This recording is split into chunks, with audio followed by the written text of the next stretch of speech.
La regió sanitària de l'Alt Pirineu i Aran s'ha sumat a la 23a Setmana Sense Fum, que se celebra del 25 al 31 de maig, Dia Mundial Sense Tabac. El lema d'enguany és Viu sense fumar i comença a sumar.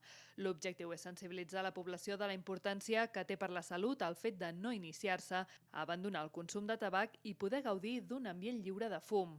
L'equip d'atenció primària de Cerdanya participa activament en aquesta iniciativa, realitzant enquestes a la població, fent difusió a les xarxes socials del testimoni d'exfumadors o bé organitzant tallers als centres educatius. Estem fent moltes activitats durant la setmana, estem presentant, penjant enquestes per la població a les xarxes socials. Des d'atenció primària hi ha un equip d'infermeria que se'n van a l'escola Badruna i a l'Institut de Puigcerdà per fer educació a partir d'activitats lúdiques pels nens perquè entenguin què és per ells el tabac.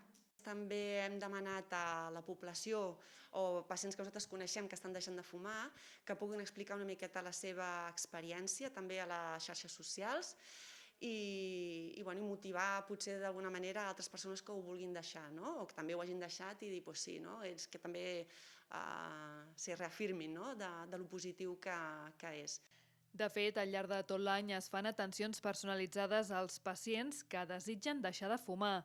Se'ls dona consells i se'ls prepara per viure el procés amb èxit. Sempre els preguntem si fumen o no, si resulta ser que ho volen deixar, doncs ja fem intervenció més intensiva amb ells i ja li dones unes pautes, és a dir, doncs mira, ens hem de preparar per deixar de fumar, hem de buscar un dia per deixar de fumar i a partir d'aquí ens anirem veient, li planteges tractaments i teràpies substitutives de la nicotina per tal que pugui pal·liar la possible abstinència que pugui tenir. O sigui que és una intervenció, s'ha de fer treball amb aquestes persones. Deixar de fumar no és fàcil, però no és tan difícil com una persona es pensa i tothom ho pot fer.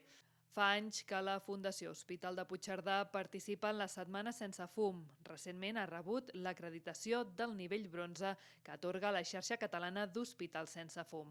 Aquesta acreditació correspon al període 2018-2021 i té validesa fins al 2025, ja que renova cada 4 anys. En l'organització d'aquesta iniciativa també hi participa la xarxa catalana d'universitats saludables, diferents consells i col·legis professionals, societats científiques, entitats municipalistes com ajuntaments i diputacions i també diferents associacions i ONGs relacionades amb la prevenció i promoció de la salut.